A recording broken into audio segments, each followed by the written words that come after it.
우리 김지아 선교사님이 앞으로 소개할 때 박수로 맞이하겠습니다.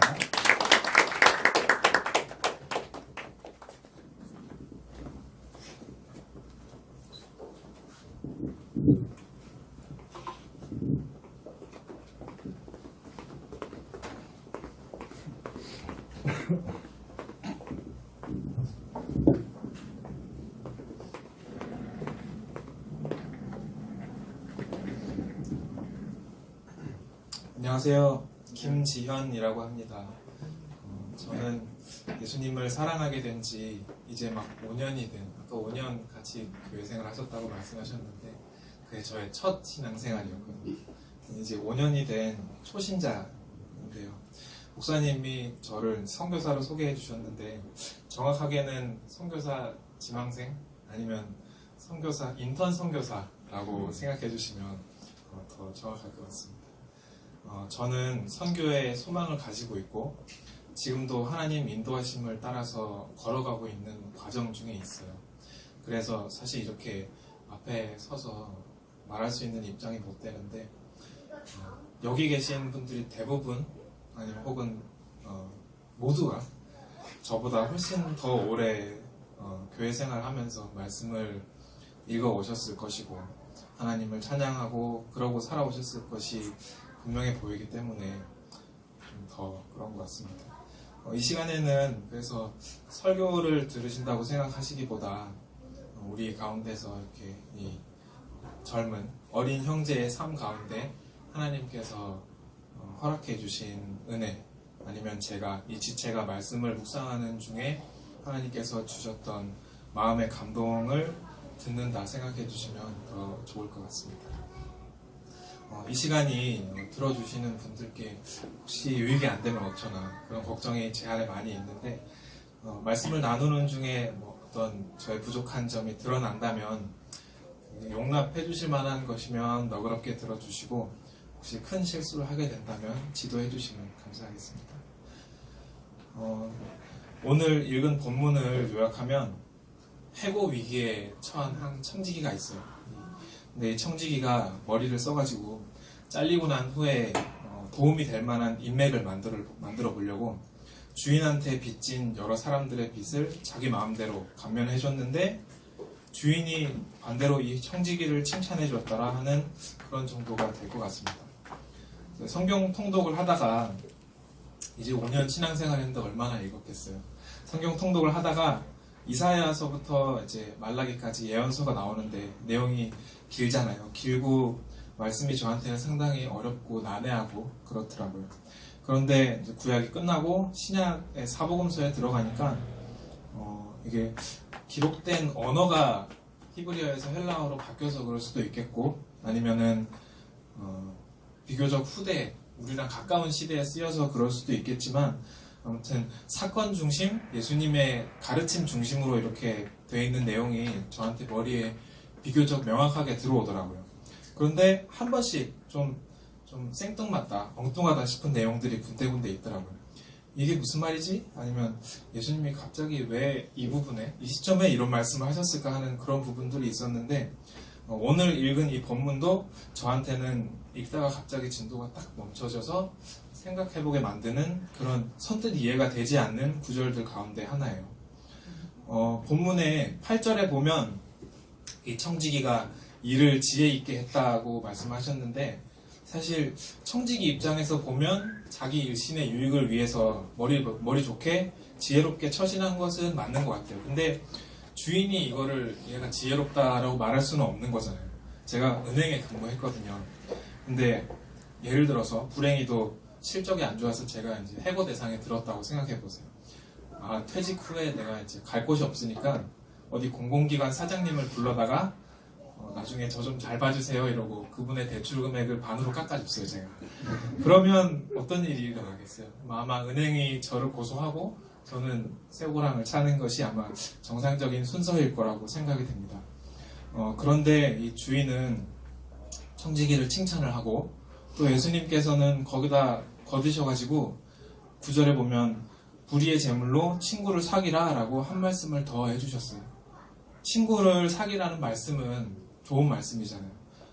재물로 친구를 사귀라는 말씀도 당연히 재물을 가지고 선하게 사용하라 이렇게 받을 수 있을 것 같은데 불의의 재물로 친구를 사귀라는 말씀은 저한테는 좀 어려운 거예요.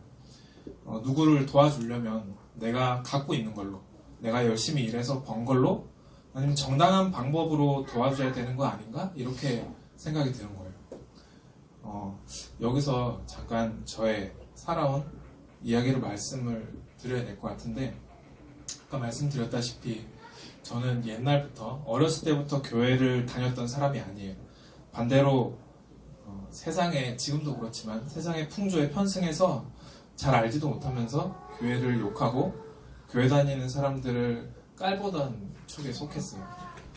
이전에 제 삶을 요약하자면 굉장히 무난하고 무탈하고 순조로운 그런 삶을 살았거든요. 어디 회사에 예를 들어서 입사 지원서를 쓴다고 하면 질문들이 있잖아요. 질문을 만나게 되면 도저히 쓸 말이 없는 거예요. 힘들었던 적이 없어가지고 거의 이제 소설을 쓰는 거죠. 그런 경우에는.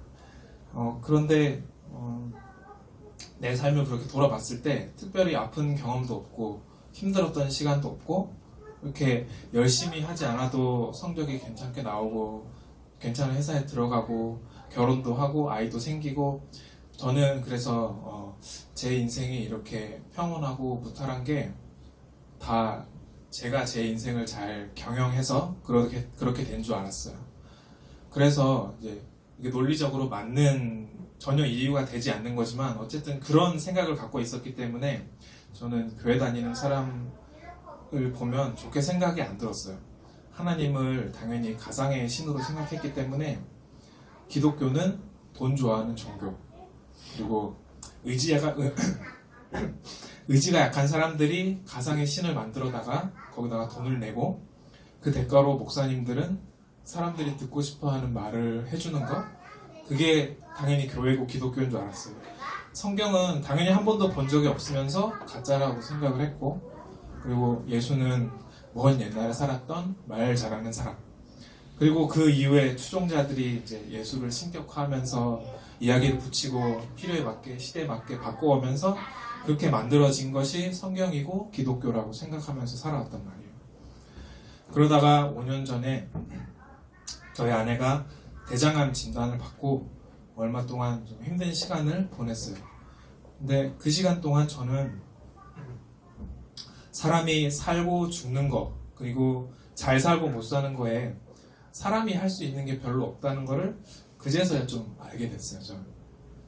내가 잘나서 잘 살아온 게 아니라 사실은 내가 이렇게 살 수 있었던 그 뒤에는 전능자의 보호와 허락하심이 있었다는 것을 그제서야 알게 된 거예요. 그리고 동시에 저는 제가 얼마나 악한 사람인지도 알게 됐어요. 제가 스스로 잘난 줄 알았다고 했잖아요. 그런 생각이 밑바닥에 깔려 있으니까 결혼 생활에 피로가 쌓이고 하면서 어떤 생각이 드냐면, 나는 사실 나 정도면 이보다 더 나은 삶을 살아야 되는데, 나는 사실 더 좋은 여자를 만나야 되는데, 그렇게 살 수도 있는데, 그런 생각을 제가 자꾸 갖게 되는 거예요. 저도 모르게 아내와 아이를 좀 약간 인생의 걸림돌 같이 보면서 저 둘이 없었더라면 나는 더 나은 삶을 살 수 있지 않았을까? 이런 생각을 하면서요. 이제 그런 마음의 밑바닥에는 육신의 정욕을 추구하고자 하는 얼마나 추악한 본심이 있지 않았겠어요. 근데 그러다가 그걸 모르고 살았는데, 그러다가 아내가 딱 아프게 되니까 그 안에 있던 생각이 얼마나 성경이 말하는 것처럼 미친 생각이었는지가 확 이렇게 드러난 거예요, 저한테. 제가 이미 간음을 저지르고 살인을 저지른 죄인이라는 걸 성경이 그대로 증언을 하고 있잖아요. 사랑하는 아내와 너무나도 예쁜 아들의 얼굴을 볼 때마다 내 마음에 원하는 대로 추구해가면 그 끝에는 행복이 있을 거라고 착각하는 나의 죄된 본성이 얼마나 악한 것인지 정말 뼈저리게 느껴지는 그런 시간들을 보냈어요. 아내가 수술을 받던 날에 저는 병원에서 안 기다리고 누가 저한테 그렇게 하라고 시켰거든요. 교회 가서 기도하시라고 그 시간에. 그래서 저는 교회에 앉아서 기도하면서 처음으로 성경을, 저는 당연히 그때까지 성경책이 없었기 때문에 아내의 성경책을 갖고 가서 요한복음을 읽었어요. 요한복음을 읽으라고 했어요. 그분이 읽으면서 기도하라고. 그런데 가늠하다가 붙잡혀 와가지고 이제 돌 맞아서 죽어야 되는 그 여인의 이야기가 나오면서 그 여인에게 너를 정죄하지 않는다고 말씀하시는 예수님을 딱 보게 된 거예요. 그래서 저는 그 앞에서 완전히 무릎 꿇고 정말 눈물과 콧물과 침까지 흘리면서 막 그분을 그때 저는 저의 구주로 받아들였어요. 처음에는 아내랑 아이를 미워해서 잘못했습니다. 저 좀 도와주세요. 우리 가족 좀 살려주세요. 그렇게 기도를 시작했는데 어느 순간에 보니까 제가 저를 위해서 돌아가신 예수님을 위해서 기도하면서 울고 있더라고요. 그게 저의 신앙생활의 시작이에요. 다시 말씀으로 돌아가 볼게요. 불의의 재물이 뭘까요? 제가 생각했을 때 정말 나쁜 방법으로 모은 재물을 불의의 재물이다 이렇게 하면 맞는 얘기예요. 아니면 혹은 성경이니까 우리가 세상을 떠날 때는 다 두고 떠나야 되는 그 세상에 속한 모든 것들을 불의의 재물이라고 폭넓게 볼 수도 있을 것 같아요. 근데 어느 날 저한테 이런 마음의 감동이 있는 거예요. 정말 우리가 어떤 재물이 정당하다 이렇게 얘기를 할 때는 그거는 순전히 우리의 노력으로 정직한 방법으로 정말 가질 만한 자격이 있는 사람이 뭔가를 획득을 했다면 그때 우리가 이건 정당하다고 말할 수 있을 거예요. 그러면 반대로 불의의 재물은 뭘까 생각을 해봤을 때 나의 어떤 노력이나 지혜로 내가 열심히 일하지 않았는데 혹은 나는 정말로 이걸 가질 자격이 없고 나 같은 사람은 이런 걸 누리면 안 되는데 무언가를 누리게 됐다면 그게 다름 아닌 불의의 재물이겠구나 하는 생각이 드는 거예요. 그러고 나서 저 자신을 딱 보니까 제가 누리고 있는 그 불의의 재물이 보이는 거죠. 내가 가진 재산, 집, 내가 가진 실력이나 학력보다는 너무나도 좋은 직장, 아니면 나의 건강. 이게 물론 건강을 관리하고 지키려는 노력이 필요하겠지만 이 정도의 나이가 되니까 아직 어리지만 알겠더라고요. 건강히 관리하려고 노력한다고 내가 좋은 거 먹으려고 노력한다고 하는 모든 사람들한테 주어지는 게 아니더라고요. 건강이. 또 사랑하는 가족, 아까 말씀드렸죠. 생각해보세요. 여러분들께 딸이 있으면 자기 딸을 보면서 없어졌으면 좋겠다 생각하는 그런 남자한테 딸을 시집 보내시겠습니까? 여러분이 만일 하나님이면 이런 아빠한테 아들을 보내주겠냐고요? 어떻습니까? 이런 것들을 두고 불의의 재물이라고 할 만하지 않나요? 하나님의 존재를 이제 제가 분명히 알게 됐는데 이 모든 것들에 대해서 단지 내가 그동안 운이 좋았다 이렇게 말을 할 수가 없더라고요. 그런데 사실은 제가 지금까지 말한 이런 것들은 다 때가 되면 지나가고 사라질 것들이잖아요. 이 땅을 살아가는 동안에는 이런 것들이 우리에게 다 필요하지만 이 땅의 복들이나 즐거운 것들은 장차 나중에 우리가 새하늘 아래서 새 땅 위에서 누리게 될 것들의 그림자에 불과하단 말이에요. 사실은 진짜 불의의 재물은 제가 가진 예수 그리스도더라고요. 내가 아니라 예수님의 죽음으로 죄사함을 받고 내가 아니라 예수님의 죽음으로 하나님의 자녀의 권세를 누리고 내가 아니라 예수님의 죽음으로 영원한 생명을 약속받았단 말이에요. 나를 정죄하지 않는다고 말씀하시는 예수님을 죄인인 나는 나 대신 십자가에 못 박아 버렸단 말이에요. 그리고 그의 의로움, 그의 생명을 제 것으로 취해버린 거예요. 이게 정말로 불의의 재물인 거예요, 저한테. 다른 누군가를 대신 죽이고 내 죄가 사해진다? 이거는 사실 인간적으로 생각을 하면 자기가 살려고 다른 누군가를 죽인 거니까 오히려 벌을 받아야 되는 그런 이야기인 거예요. 이거는 하나님이 처음부터 우리 죄를 사해 주시려고 계획하고 행하시지 않으셨으면은 애초에 전제가 되지 않는 거예요. 우리를 구원하시려고 하나님이 짜놓으셨던, 태초부터 짜놓으셨던 그 구원의 계획이라는 스토리, 그 복음하고 연관지어서 생각을 하니까 비로소 오늘 이 말씀이 내가 누리고 있던 하나님의 은혜가 어떤 것인지, 그 은혜를 받은 내가 어떻게 살아야 되는지, 그거에 대한 확실한 메시지로 저한테 다가오더라고요. 만일 여기서 성경이 말하는 불의의 재물이 정말 아까 말한 것처럼 나쁜 방법으로 모은 돈, 그런 것만 말하는 거였으면 어쩌면 이 말씀은, 오늘 본문 말씀은 가진 돈은 많은데 남을 안 돕고 사는 그런 사람들에게나 해당되는 말일 거예요. 근데 그 불의의 재물이 다름 아닌 내가 거저 얻은 구원이라는 게 이해가 되니까 이 말씀이 하나님께서 다른 누구가 아니고 저한테 하시는 말씀으로 다가오더라고요. 여기서 잠깐 다들 아시는 다른 이야기로 잠깐만 넘어가 볼게요. 오병이어 이야기인데요. 보리떡 5개 그리고 물고기 2마리 가지고 예수님께서 여자아이들 제외하고 5,000명이 넘는 사람들한테 나눠줬는데 다 먹고 남았다. 이런 교회 안 다니는 사람도 다 한 번씩은 들어봤을 유명한 이야기예요. 이 사건은 마태, 마가, 누가, 요한복음 4개 복음서에 다 기록되어 있는데 그 중에서도 요한복음에서는 그 뒷이야기가 이렇게 기록되어 있어요. 이 오병이어의 기적을 체험한 사람들이 예수님한테 완전히 뿅 간 거예요. 정확히 얘기하면 그 기적에 열광을 하는 거죠. 이것만 있으면 이제 먹고 살 걱정 안 해도 되니까. 그래서 사람들이 예수님께서는 굳이 안 만나려고 피하시는데 기어이 찾아가지고 따라가요. 그리고 어제 그 기적 한 번 더 해달라고. 그래서 예수님께서 사람들한테 그런 거 말고 영생하는 양식을 구하라 이렇게 말씀하시면서 자기를 믿는 것이, 예수님 믿는 것이 영생하는 양식을 구하는 일이라고 말씀을 해주세요. 근데 사람들이 그 말에다 대고 또 이렇게 얘기한단 말이에요.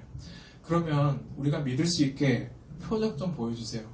예를 들면 옛날에 그 만나 이런 거 있잖아요. 이렇게 사람들이 얘기를 하는 거예요. 그 시커먼 속이 다 이렇게 보이는 거죠.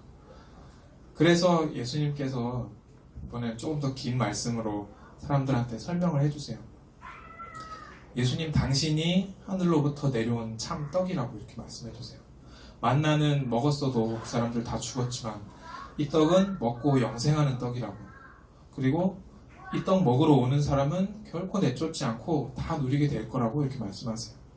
예수님이 자기가 내가 수천 명도 이렇게 먹일 수 있는 그런 능력을 가진 사람이라는 걸 보여주려고 하신 게 아니고 생명의 떡으로 오신 자기가 자신이 어떤 분인지 구원이 어떤 것인지 보여주시려고 그 기적을 행하신 거였어요. 제가 불의의 재물에 대한 이렇게 마음의 감동을 누리고 있을 때 문득 이 오병이어 이야기가 떠오르더라고요. 조금 과격하지만 표현을 하자면 예수님을 잡아먹고 내가 생명을 취했다 이렇게 말을 할 수가 있을 건데, 그렇다면 이 두 가지 이야기가, 불의의 재물 이야기와 오병이어 이야기가 성경이 말하는 구원의 속성을, 우리한테 오신 예수님의 속성을, 그 속성의 한 단면이죠. 속성의 한 단면을 비슷하게 소개해주고 있구나 하는 그런 생각이 들더라고요. 혹시 그 오병이어 사건 때 모인 인원이 5천이 아니라 5만 명이었으면 그 떡이 모자랐을까요? 아니면 50만 명이었으면 떡이 조금 모자랐을까요? 그럴 리가 없잖아요. 그래도 아마 다 먹고 남았을 거예요. 내가 누군가에게 복음을 전하면 저의 구원이 줄어들지 않잖아요. 나도 살고 그 사람도 사는 거니까. 복음이 이런 거잖아요. 주님께서 뭐라고 하셨냐면요, 오병이어 그 떡을 떼먹고 난 이후에 뭐라고 하셨냐면 남은 조각을 거두고 버리는 것이 없게 하라 이렇게 말씀하셨어요. 50만 명한테, 저한테 어떻게 다가오냐면 50만 명한테 500만 명한테 복음이 전해졌으면 이제 그 분량이 떨어지는 게 아니고, 그래도 이 광주리 안에 남아있는 이 생명의 떡, 예수님 말씀 가지고 500만 1명째 사람한테 복음을 전해라. 이게 떨어지면 안 된다. 버려지면 안 된다.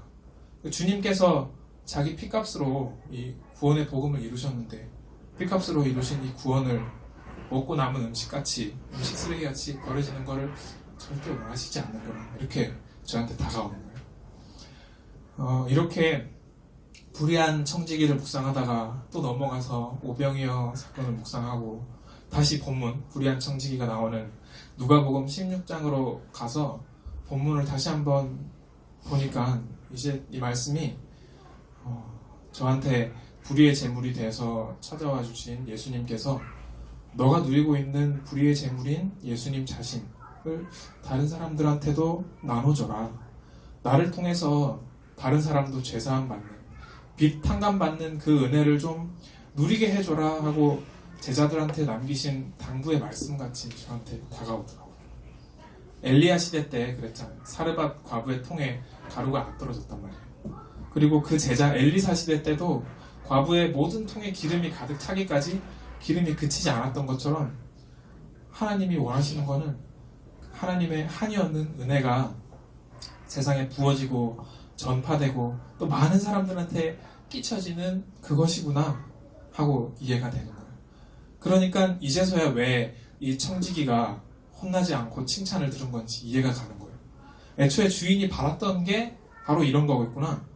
은혜 받을 사람보다 은혜 주는 입장에서 더 애타게 기다리는 그 하나님의 은혜는 문자 그대로 한이 없다 하는 그런 감동으로 저한테 다가왔어요. 마지막으로 한 인물의 이야기만 더 해보자면 성경에 나오는 바라바라는 인물이에요. 바라바. 이 사람은 원래 죽었어야 됐던 사람이에요. 원래 죽었어야 됐던 바라바는 당연히 사형을 집행받았겠죠. 정상적이면. 이 사람은 예수님이 십자가를 지시게 되면서 석방이 돼버렸어요.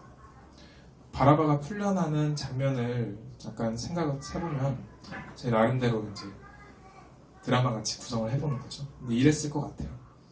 바라바가 빚도 없고 어두컴컴한 감옥 속에 갇혀 있으면서 이미 자기는 사형이 거의 확정이니까 그게 언제가 될지만 기다리면서 얼마나 세상에 대한 분노에 차서 악이 받쳐서 이렇게 하루하루 보내고 있지 않았겠어요? 그런데 어느 날 갑자기 군인들이 와서 문을 열고 자기를 끌고 가는 거예요. 그러니까 당연히 그래 오늘이 바로 내 사형 집행하는 날이구나 이렇게 생각을 했을 텐데 군인들이 자기를 끌고 감옥 제일 바깥으로 바깥 끝까지 가더니 철문을 열고 자기를 밖에 집어 던지고 문을 닫아버려요.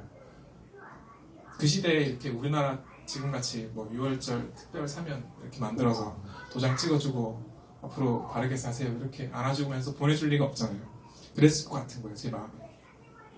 그러면은 이 바라바가 처음에는 상황이 이해가 안 가니까 이렇게 멍청하니 어안이 벙벙해서 있다가 차츰 감옥 안에는 없던 햇빛과 바람과 주변의 소리 이런 게 실감이 나니까 내가 나왔구나, 감옥에서 나왔구나 하는 게 인식이 되는 거예요.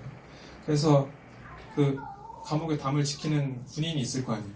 군인한테 이렇게 물어보지 않았겠어요? 제가 왜 풀려났습니까? 그러면 군인이 또 6월절 특사 때문에 풀려났다고 둘 중에 한 명 골라야 되는데 너가 선택받았다고 설명을 해주는 거예요. 그럼 바라바가 제가 특사를 받았다고요? 이렇게 반문을 하겠죠. 왜냐면 나가요. 이 사람은 성경에 나와요. 이 사람은 반란을 일으키고 살인을 저지른 사람이에요. 절대 풀려날 수가 없는 사람인데 풀려난 거예요. 아무튼 그랬더니 또 군인이 너 대신 예수라는 사람이 십자가에 못 박히기로 했다 이렇게 얘기를 하는 거예요. 바라바가 너무 놀라운 거예요. 아니 그 예수라는 사람은 도대체 어떤 죄를 졌길래 나 대신 죽냐고. 근데 군인이 또 다음에 이런 말을 해요. 뭐 딱히 죄는 없다는 것 같은데 이렇게 얘기를 하는 거예요. 바라바가 입장에서는 도저히 이해가 안 되는 거잖아요. 바라바는 저도 잘 모르지만 예수님께서 대신해서 십자가를 지신 모든 사람을 상징하는 인물이라고 해요.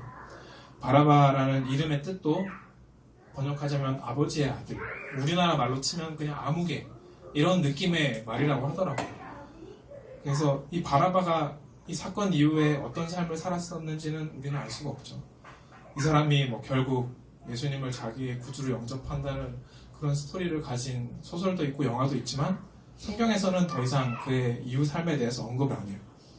정말로 그가 소설같이 영화같이 예수님을 자기 구주로 받아들이고 영접하고 그랬을 수도 있고 아니면은 와 죽다가 살아났네 이러고 그냥 도로 돌아가서 원래대로의 삶을 살았을 수도 있잖아요.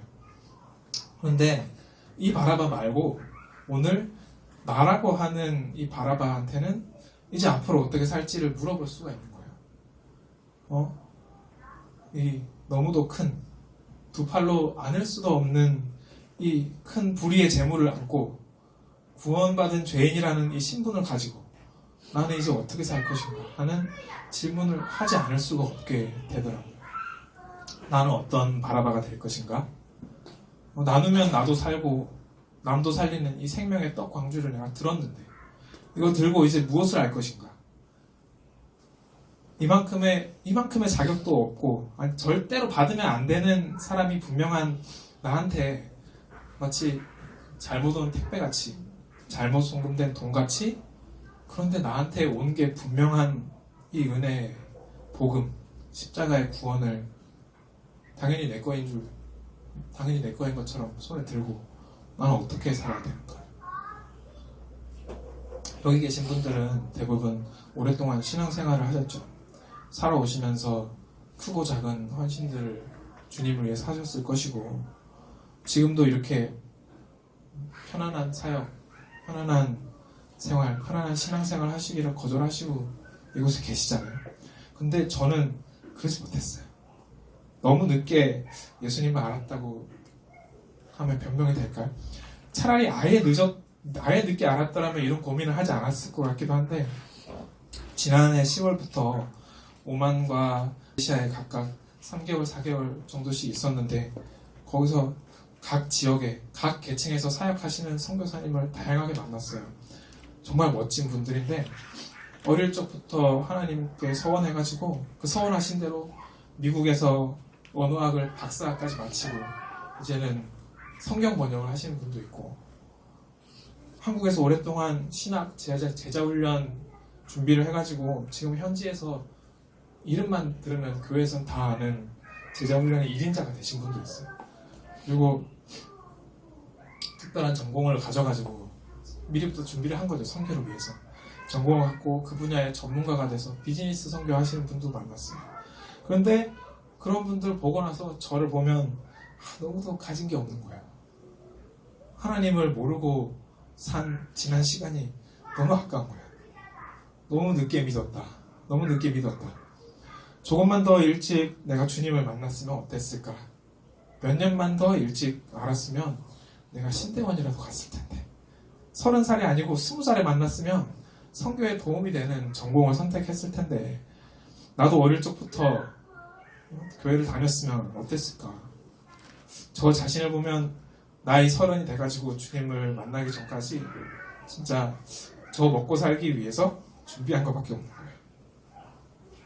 너무도 아까운 시간인데 그런 아까운 시간들을 내가 무슨 은혜를 받았는지 모르고 이게 다 내가 잘해서 얻은 것 같이 내 창조주가 계신 것도 모르고 마침내 예수님께서 내 대속자께서 서신 것도 모르고 이 은혜를 허비하면서 살고 있었단 말이에요. 청지기같이 말씀에 나온 청지기같이 이 연약한 마음에 제가 좀 연약합니다. 조금 어려운 일이라도 생기고 누구랑 갈등이 생기고 그러면 이제 그만하고 돌아가자 이런 생각이 계속해서 들어요. 근데 오늘 이 말씀을 준비하면서 나의 어떤 능력이나 소유가 귀한 게 아니라 불의의 제물로서 자기 자신을 저에게 주신 예수님이 귀하신 것이다 하는 것을 다시금 마음에 새기게 됐어요. 오늘일지 내일일지 먼 훗날일지는 몰라도 하나님께서 언젠가는 저한테도 이제 하던 일을 세마라 이렇게 말씀하시는 날이 올 거잖아요. 그 날이 올 때까지는 계속해서 복음 전하는 것이 나한테는 가장 귀한 일이겠구나. 내 주인이 그걸 원하시겠구나 하는 그런 생각을 다시 한번 하게 됐어요. 끝입니다. 지금까지 저의 짧은 이야기 들어주셔서 감사드리고 마지막으로 이것도 제가 이 말씀을 준비하면서 또 통독도 하다가 딱 걸리게 된 말씀이었어요. 동일한 메시지구나 하면서 시편 102편 19절에서 21절까지 말씀인데 함께 읽고 마쳤으면 좋겠습니다. 3절 말씀이에요. 한 목소리로 읽었으면 좋겠습니다. 시작. 여호와께서 그의 높은 성소에서 굽어보시며 하늘에서 땅을 살펴보셨으니 이는 갇힌 자의 탄식을 들으시며 죽이기로 정한 자를 해방하사 여호와의 이름을 시온에서 그 영예를 예루살렘에서 선포하게 하려 하심이라. 아멘. 기도하고 마치겠습니다.